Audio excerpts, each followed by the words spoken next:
Assalamualaikum warahmatullahi wabarakatuh. Apa kabar teman-teman? Semoga sehat selalu. Selamat datang di channel Pejuang Karyawan. Di video kali ini saya cuma mau sharing pengalaman kerja selama ini ya, 5 tahun di perusahaan yang sekarang. Pahit manisnya, terus enaknya gimana, nggak enaknya gimana, itu ya seperti apa. Oke, langsung dari awal aja ya. Sebelum saya di perusahaan yang sekarang, dulu saya itu kerja di Grogol. Di Grogol itu 2015-an, 2014-2015. Nah, di sana saya kerjanya cuman 1 tahun lah, terus saya resign.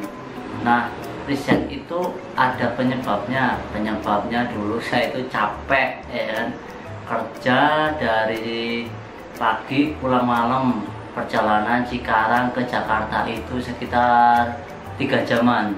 Itu udah naik motor bermasalah, naik kereta KRL juga bermasalah. Naik motor itu seringnya saya itu kesenggol. Pertama kesenggol sering banget, ngantuk. Iya, mungkin kalau teman-teman pernah lah ya, yang namanya kerja perjalanan jauh, berangkat pagi masih ngantuk, ngopi aja belum kelar ya kan, cuman udah diburu-buru waktu, udah berangkat gitu aja. Akhirnya di jalan naik motor liar ya kan, ngantuk, nyenggol mobil, nyenggol motor. Kalau nggak nyenggol ya disenggol lah, seperti itu. Saya sering banget tuh motor sleepernya pecah, tepeng samping pecah, ya itu akibat disenggol-senggol sama motor lain kayak gitu. Kalau naik kereta ya apesnya desak-desakan ya kan, sikut-sikutan, ampun deh itu, masya Allah. Naik kereta berangkat jam Cikarang Bekasi itu hampir 1 jam, itu baru dapat kereta udah kayak apa jadi dalam kereta tuh ya, istilahnya semrawut banget, udah bau apa pada mau sikut-sikutan lah, ampun udah kapok. Semenjak itu nekat resign. Nah, di resign ini adalah hal paling berat seumur hidup saya. Soalnya apa? Ketika saya resign itu, saya dalam kondisi istri lagi hamil, kemudian belum punya tabungan banyak. Nekat cuman gara-gara capek ya, ngedrop. Ini sebenarnya kerja apa dikerjai kan, seperti itu. Berangkat pagi pulang malam jam 10 jam 11, pulang istri udah tidur. Berangkat ya belum ngobrol banyak sama istri. Akhirnya ya saya hidup kok kayak nggak bener gini kerja ya. Dari itu saya nekat. Awalnya saya nggak ngomong resign ya kan, cuman sehari kemudian saya cerita sama istri kalau saya udah resign. Awal-awalnya emang ya tahu sendirilah ya, namanya baru berkeluarga, ego jelas pasti masih ada ya, masing-masing ya, berantem jelas. Nah, setelah resign saya baru merasakan yang nama cari kerja di zaman milenial itu, masya Allah susah teman-teman, susah banget. Saya itu nganggur 4 bulan dalam kondisi tabungan mau habis. Istri itu hamil 4 bulan, jalan 5 bulanan lah ya. Kawan-kawan tahu sendiri yang namanya lagi hamil ya, butuh obat, vitamin, periksa dan lain-lain. Nah, tabungan udah tipis ya kan, belum dapat kerjaan ya. Akhirnya ribut pastilah ya, dari sisi saya sama istri, belum lagi sisi dari orang tua dan mertua. Saya sampai ditelepon, ini gimana, kayak seperti itulah ya. Saya cuma bisa menjelaskan, Pak, Bu, ini saya resign memang kesalahan saya ya kan, nekat. Cuman kan saya tetap berusaha mencari pekerjaan baru ya, sampai muter-muter keliling kawasan Cikarang lah, pabrik-pabrik, toko-toko. 4 bulan itu bener-bener pahit, nggak dapat apa-apa, hasilnya nggak ada. Udah ngirim kesana habis duit, nggak ada yang masuk. Nah, semenjak itu ya saya sadar ternyata baru berkeluarga itu buang-buang lah, egois gitu. Ya efeknya ke istri, ke anak kalau punya anak. dulu saya belum cuma istri doang, ke keluarga kita sendiri. Oke lah, skip, itu sudah pengalaman pahit di awal-awal. Terus saya itu bukan diterima, saya ngelamar 2 terakhir itu di Pondok Gede sama di Tambun. Di Pondok Gede itu di pabrik, saya lupa namanya, pabrik kimia. Saya posisinya pokoknya saya harus dapat kerjaan, entah OB, tukang kebun atau apapun. Ya saya akhirnya ngelamar sebagai OB, kan dicari OB tuh. Saya ngelamar lewat email. 1 minggu atau 2 minggu kemudian itu saya dapat email buat interview. Terus 2 harian itu interview juga, selang dari Pondok Gede itu interview ke Tambun yang perusahaan sekarang saya. Nah, di perusahaan Pondok Gede itu terakhir diterima jadi OB. Setelah interview bla bla bla bla bla, dites kayak gini kayak gitu, akhirnya diterima. Selang sehari itu kan saya pikir dulu, ngobrol sama istri, "Ma, gimana jadi OB?" Udah nggak apa-apa, yang penting ada kerjaan, ada pemasukan dulu. Udah, saya mau balas email, ada email masuk yang interview di perusahaan sekarang itu diterima juga. Nah, diterima itu cuman posisinya sebagai sales. Nah, setelah saya pertimbangkan, saya itu lebih memilih yang di Tambun. Soalnya apa, yang pertama lebih dekat juga lah ya, lebih dekat juga. Terus yang kedua ya mungkin dari segi pekerjaan lebih mungkin sepintas lebih enak jadi sales ya. Oh ya udahlah, jadi sales AC. Akhirnya saya interview ulang kan buat memastikan, terus kontrak gitu kan. Akhirnya diterima. Awal-awal sales itu saya cuman nggak punya inilah bakat sales lah ya, apalagi sales AC. Yes, pokoknya jual lah, intinya seperti nama sales kan, intinya pokoknya gue jualan wae. Kebetulan owner kan orang Jawa, jadi bahasa Jawa juga. Terus pokoknya jualan guys, yang penting jualan. Nah, berjalannya waktu marketplace ngangkat. Akhirnya saya jualan di bagian marketplace-nya untuk retail. Di perusahaan saya itu ada 3, cuma 1 owner. Yang 1 itu buat gudang, yang 1 buat proyek yang gede-gede, yang 1 retail. Nah, di perusahaan yang retail ini saya masuknya di situ salesnya. Berjalannya waktu saya jualan di situ, ya alhamdulillah lah. Gaji itu ya nggak banyak, gaji cuman ya kalau dibilang nominal ya nggak gede-gede amat, sekitar 2 jutaan sekian lah. Nah, dari situ ya saya mulai belajar nih, oke lah, kelola egois lah, jangan egois, harus sabar, komunikasi. Nah, saya belajar dari sales. Ya kalau dulu saya mikirnya sempat frustasi juga dulu pas nganggur. Gimana ya, kalau sempat juga dulu frustasinya, paling frustasi itu sampai hampir mikir, wah bunuh diri kali lama-lama nih kalau kayak gini caranya. Itu dulu, itu waktu pas belum frustasi, cuma udah dapet sales akhirnya berusaha lah. Awal-awal emang tekanan dari owner kan, target penjualan harus segini. Susah juga jualan, hampir menyerah juga waktu itu tuh, masuklah marketplace ya, walaupun jualan cuma sebiji 2 biji, cuman ya itu teman-teman, jualan AC sebiji komplainannya bisa seminggu 2 minggu, wah itu ampun deh. Akhirnya ya jualan bukannya untung malah buntung kan gitu. Wah, saya mulai frustasi. Ya namanya rezeki kita nggak tahu ya. Habis itu kan HRD yang pertama tuh info, dah lu jadi IT mau enggak. Nah, kebetulan saya kuliah di bagian dulu tuh di Fakultas Manajemen ya, Manajemen Informatika. Ya boleh lah Pak, saya waktu itu nggak nego gaji, pokoknya yang penting dapur ngebul gitu aja, dapur ngebul, kebutuhan terpenuhi. Terus pokoknya nggak mikir gaji nambah apa enggak. Terus Pak saya terima, ya wes akhirnya kan diterima ya, alhamdulillah. Mulai dari sales masuk ke IT, soalnya IT sebelumnya itu dikeluarkan karena ada masalah kan, seperti itu. Masuk beberapa tahun tuh, 1 tahunan lah saya nyambi sales jadi IT juga. Setelah itu masuk ke divisi teknis, supervisor teknisi ya. Di divisi teknisi itu ya saya cuma ngelola bagian teknisi aja, belum sama engineer itu nanti di belakang. Udah mulai sales, masuk ke IT, ke teknis. Nah udah mulai multitasking, udah mulai remuk. Nah ngomong lagi ke rezeki nggak ada yang tahu. Tahu-tahu proyeknya yang gede-gede itu lancar, naik lagi gajinya ya nggak seberapa lah, di angka 3-an. Alhamdulillah kata saya kan, alhamdulillah rezeki gitu kan. Yang penting otak masih bisa jalan, bisa mikir.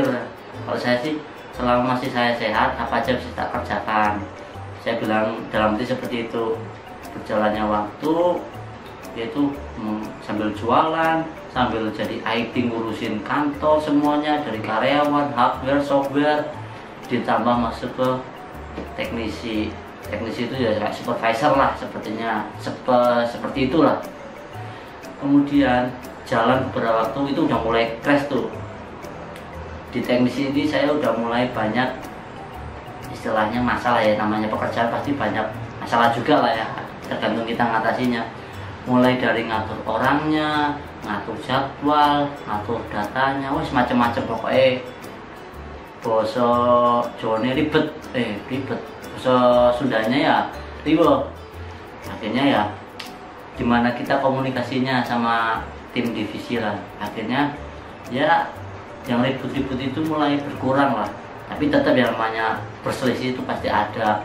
Yang namanya perselisih biasanya jadwal lah, terus ada teknisi yang ngambek, terus ada customer yang rewel, wah itu macam-macam. Dari situ mulai belajar lagi yang namanya teknis itu karakternya tuh seperti apa, kayak gini.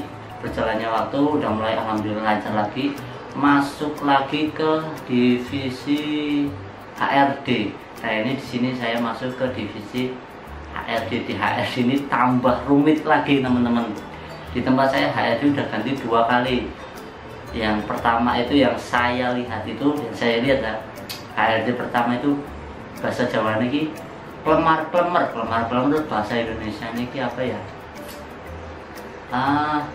Lelet banget, komunikasinya kurang, lelet banget, lemah lembut, terlalu lemah lembut pokoknya. Kalau di kontraktor lemah lembut itu bahaya, bisa diinjek-injek sama orang lain ya kan.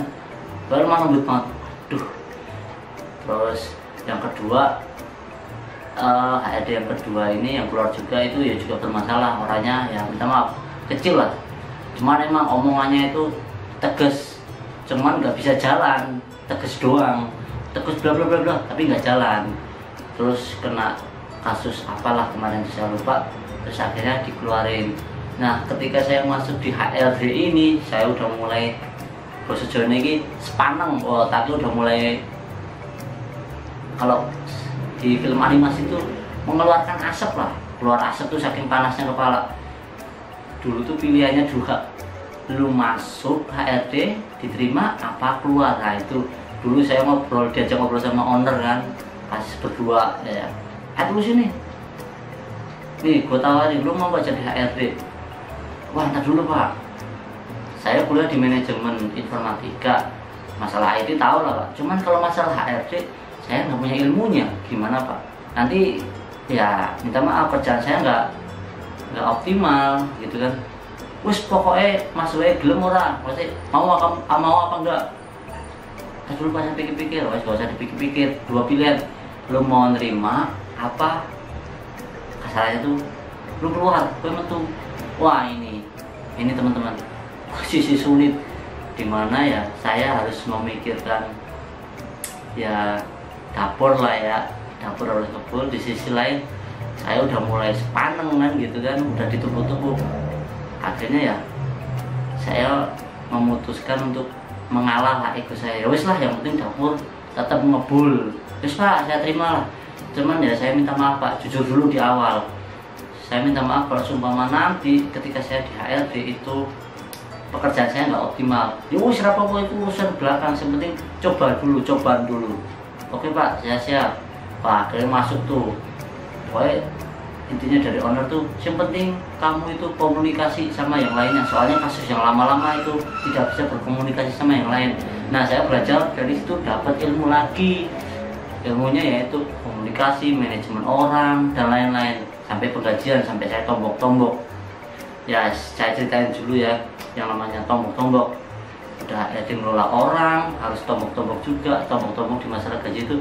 Nah, kontraktor itu nggak punya yang namanya belum punya software atau aplikasi yang benar-benar bagus buat penggajian. Kalau di tempat saya itu penggajian itu manual, pakai Excel, masih pakai Excel. Soalnya Pak Custom setiap bulan tuh kadang yang namanya owner kan, yang namanya owner bebas lah ya, mau merubah apapun bisa. Ya itu di sini saya repotnya ketika bulan ini gaji hitungan rumusnya ABCDEFG, nanti bulan berikutnya berubah lagi CDEFGHE ya, pokoknya berubah terus. Dari struktur gaji itu selalu berubah tergantung moodnya owner. Nah di situ saya tambah sepaneng, tambah ngebul, tambah mulai emosian. Nah semenjak saya masuk HRD itu saya udah mulai emosian, jadi orang emosian. Makanya istri kadang kalau curhat, sekarang kok emosian banget sih, kenapa kayak gini di HRD itu kayak gini. Walah ya wis, akhirnya sih istri saya memaklumi lah ya, ternyata bebannya tambah berat. Di sisi lain setelah berjalan berapa bulan, alhamdulillah rezeki lagi, tidak ada yang tahu, owner nambahin lagi gaji saya, alhamdulillah ya, walaupun dikit ya cukup. Tapi kalau dibilang masih kurang, minus, yang namanya orang kebutuhan pasti kan, gaji gede seberapapun gajinya, kebutuhan pasti juga ikut naik. Makanya saya ya alhamdulillah seberapapun saya terima, yang penting ya dikelola biar cukup. Di situ saya ya udahlah jalan dulu. Akhirnya ketemu beberapa problem seperti penggajian kurang, terus mecat-mecatin orang, terus harus ngontrol orang, nyari orang. Wah di situ ribet banget, apalagi di perusahaan kontraktor. Di kontraktor itu ya mungkin ya nggak aturannya nggak punya acuan kayak perusahaan-perusahaan yang gede, udah punya acuan, punya ISO, punya bla bla bla bla. Itu udah paten, lu harus ngikutin ini nggak bisa. Kemarin owner ngomong A, besoknya bisa ganti B. Nah repotnya saya di situ. Udah diskusi sana sini. Yang pertama masalah gaji justru saya nggak tahu hitungannya, tahu-tahu ditinggal cabut sama HRD lama. Saya cuma mengikuti sistem yang ada. Nah, sistem yang ada itu waduh puyeng ya, penjabaran intinya rumus buat penggajiannya itu rumit, sampai salah-salah ya. Akhirnya saya potong gaji ya. Saya mau proses master ya, saya sikap pekerjaan lah ya, semoga saya dapat ilmu lagi ya. Akhirnya saya dapat ilmu itu, oh ternyata seperti ini rumitnya ya wis. Terus yang kedua di HRD itu paling sedih itu kalau mecat atau PHK karyawan. Ya teman-teman tahu sendirilah, kita kerja semaksimal mungkin, sebagus mungkin buat keluarga lah ya. Tapi kalau tahu-tahu dipecat, dapat pengurangan efisiensi, ya kita mau gimana? Dan itu saya sendiri ngalamin. Dulu saya cuman melihat orang dikeluarin HRD, kok HRD-nya jahat banget ya, istilahnya kok kayak ngono ya HRD-nya ya. Ternyata saya ngalamin sendiri teman-teman. HRD mengeluarkan atau mengurangi karyawan itu bukan ya, kalau di saya itu bukan keinginan HRD, cuma keinginan manajemen dan owner, yaitu keputusan lah ya. Cuman saya yang HRD yang mengeksekusi lah, jadi tumbale lah kayak gitu kan, jadi tumbale kan HRD. Akhirnya saya pertama kali eksekusi itu dulu teknisi awal-awal. Wah itu sedih. Teknisi kan di tempat saya namanya teknisi harian lepas, keluar ya sudah, masuk ya semonggo, siapa yang mau kan gitu. Akhirnya ngobrol-ngobrol, saya keluarin ya harganya ini efisiensi. Akhirnya ya dengan berat hati saya ngeluarin, tapi ya dengan komunikasi yang bagus lah ya. Akhirnya yang awal-awal menolak, kenapa pak, ya saya jelaskan kayak gini keadaannya masih kayak gini. Oh ya udah, akhirnya menerima. Terus jalan lagi normal seperti biasa, jalan lagi.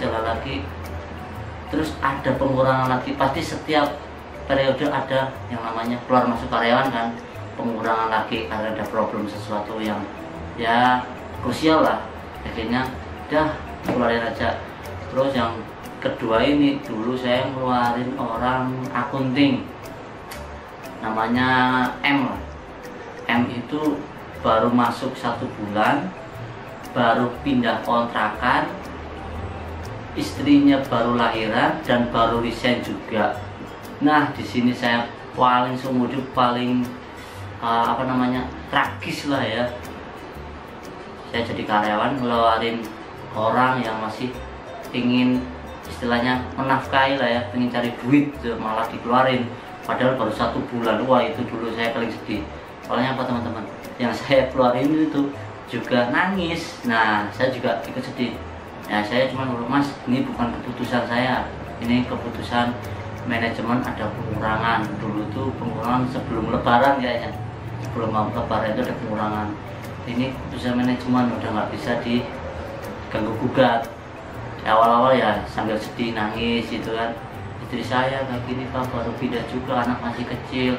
Di situ saya juga ngerasain Mas, saya juga punya anak istri, cuman ya mau gimana lagi, udah keputusan dari manajemen, mau nggak mau akhirnya orang itu menerima lah ya.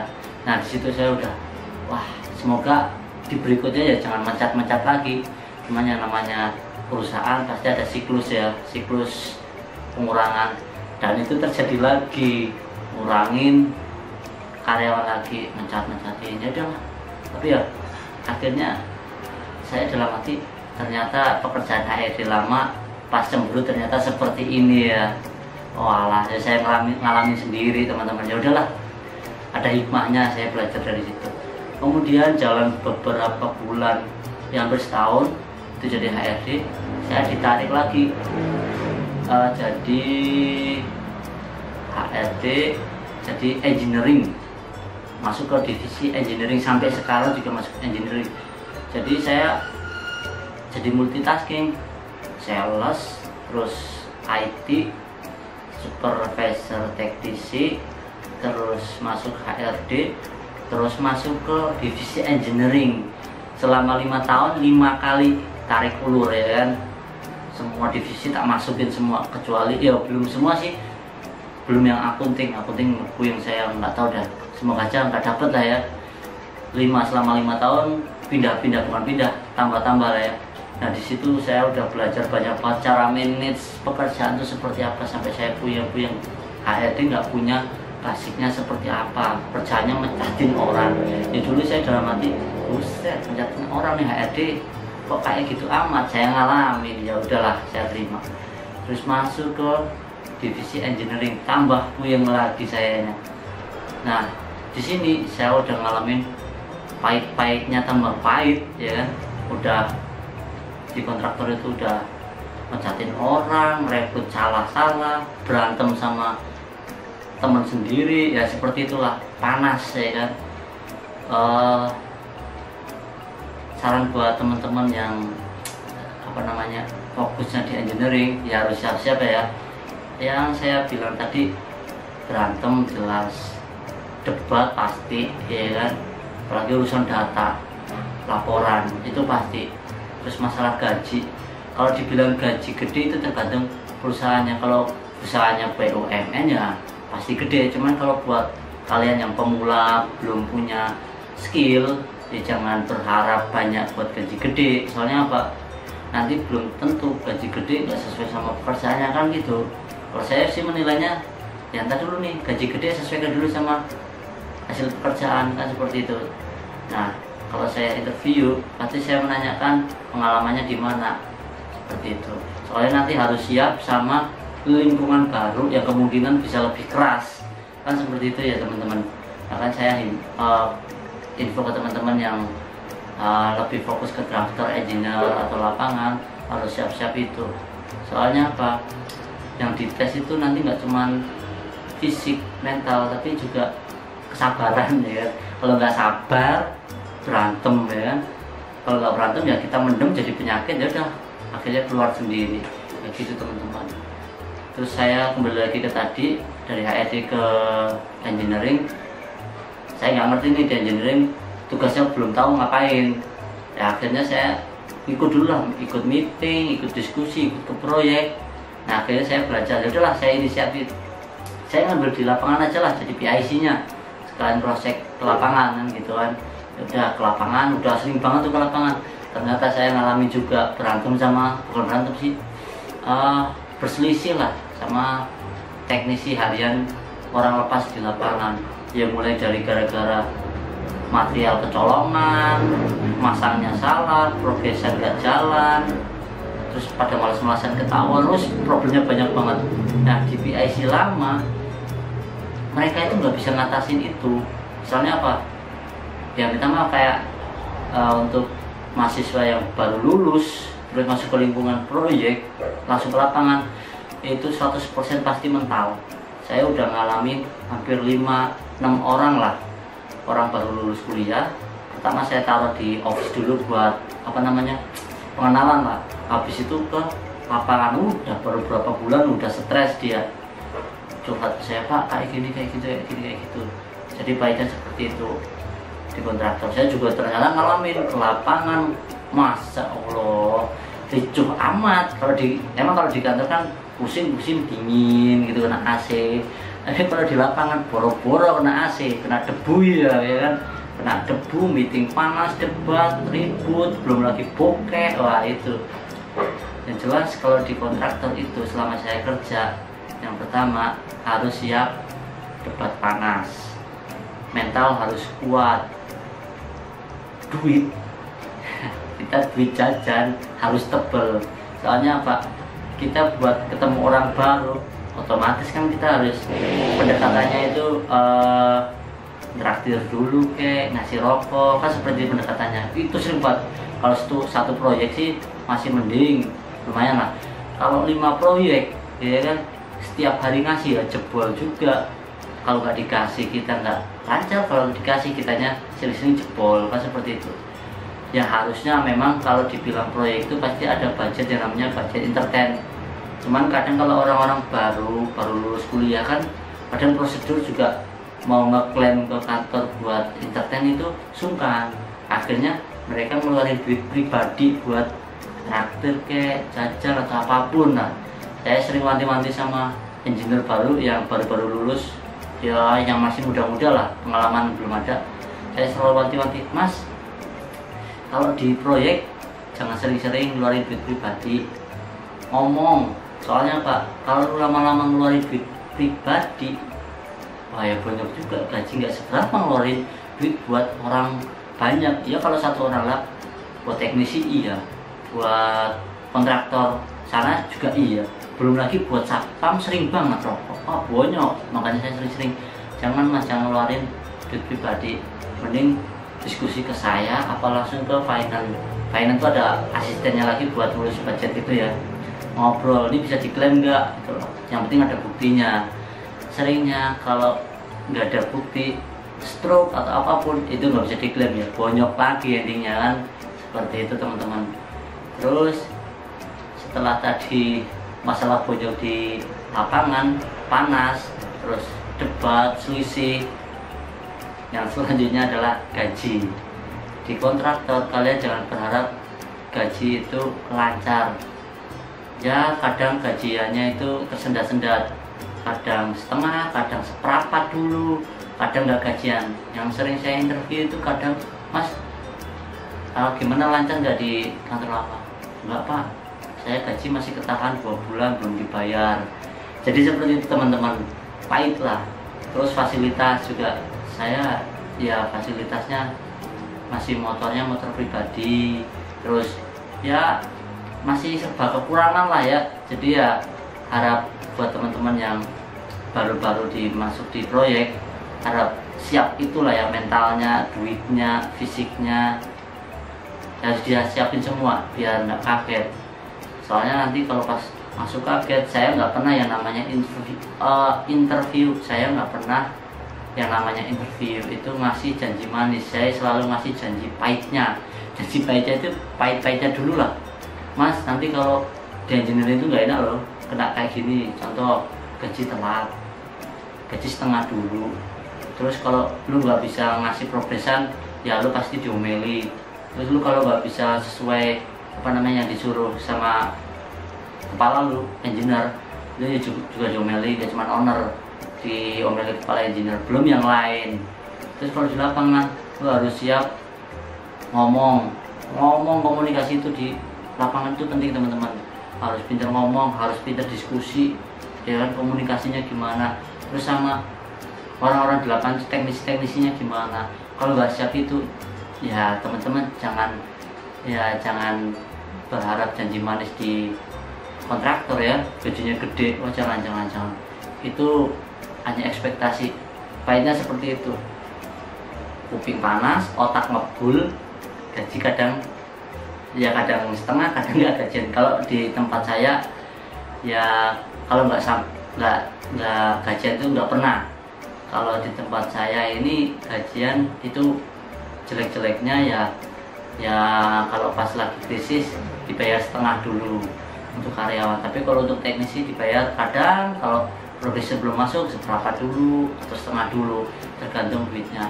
Soalnya kalau kontraktor itu duitnya banyak kalau bisa nagih progresan. Kalau progresan itu belum masuk ya belum bisa gajian, kayak gitu kan teman-teman, bener nggak? Soalnya apa ya, kita dapat duit, kalau kontraktor dapat duit itu pasti dari progresan, dan progresan itu harus ditandatangani sama beberapa orang lah, PIC-nya dari MK, main kontraktornya gimana. Satu tanda tangan, ini cerita lagi teman-teman, satu tanda tangan itu kalau buat progresan itu paling nggak ngeluarin yang minimal duit 1 juta, 2 juta buat satu tanda tangan. Itu belum tentu ditandatanganin, belum lagi buat jajan ngopi, Starbucks atau apalah terserah. Itu pasti buat makanannya, itu pasti ngeluarin. Kalau ada yang bilang proyek itu duitnya banyak, duit panas, ya benar, saya ngalami sendiri. Lihat orang, saya cuma ngikut awal-awal kan, buset, ini apa namanya, buat tanda tangan doang ngeluarin duit 1 juta, 5 juta, tergantung gedenya proyek ya. Kalau semakin gede, entertainnya semakin gede juga, 5 juta, 10 juta. Apalagi kalau pas akhir progresan, udah itu bisa buat beli motor teman-teman. Jadi sepintas seperti itu pengalaman saya di kontraktor selama 5 tahun ya. Jadi saya yang namanya bekerja itu nggak pernah yang namanya pilih-pilih pekerjaan. Apa yang bisa saya kerjakan ya saya kerjakan. Ya kalau pilih-pilih kerjaan akhirnya ya nggak kepilih, kita nggak kerja, kita nggak dapat duit, nggak makan, kan seperti itu kan teman-teman. Makanya untuk teman-teman kalau bisa jangan sampai lah pilih-pilih pekerjaan, sesuaikan dengan kemampuan lah. Tapi ya jangan, walaupun nggak pilih-pilih semuanya diambil ya jangan, tetap dipilih, cuman ya jangan selektif banget. Ya kita kan buat hidup lah ya, buat mencukupi kebutuhan. Kalau bisa sesuaikan dengan kemampuan kita nih, kita kuatnya di mana nih, sanggup nggak, kan seperti itu. Yang jelas jangan mengeluh, saya gaji dari 2 juta nambah dikit ya saya syukuri. Yang namanya orang bekerja itu pasti ada plus minusnya lah ya, yang penting tetap berapapun gajinya tetap disyukuri. Terus buat teman-teman, walaupun ya ini pribadi lah ya, kalau bisa kalau teman-teman punya rezeki dari gajian yang gede, kalau bisa jangan pernah berhutang atau kredit. Soalnya kita nggak tahu rezeki kita sampai kapan. Saat terakhir saya juga dicurhati bapak-bapak karyawan ya di kantor, mas-mas karyawan di kantor itu yaitu kena PHK, ternyata masih punya cicilan banyak banget, cicilan motor, cicilan mobil, cicilan rumah, yaitu termasuk tergantung apa ya, gaya hidup masing-masing lah ya. Cuman kalau bisa teman-teman jangan mengikuti gaya hidup seperti itu. Teman-teman gajinya 100 juta kalau nggak bisa ngelola sama aja habis buat kredit ini itu ya, sesuaikan dengan kemampuan masing-masing. Saya walaupun cuma pakai motor ya alhamdulillah bersyukur lancar seperti itu teman-teman. Terus bagi yang baru mau melamar jadi engineer di kontraktor ya, persiapkan mental kalian teman-teman ya, biar nggak kaget. Soalnya saya cuma bisa geleng-geleng, saya aja kalau nggak kuat udah resign dari dulu.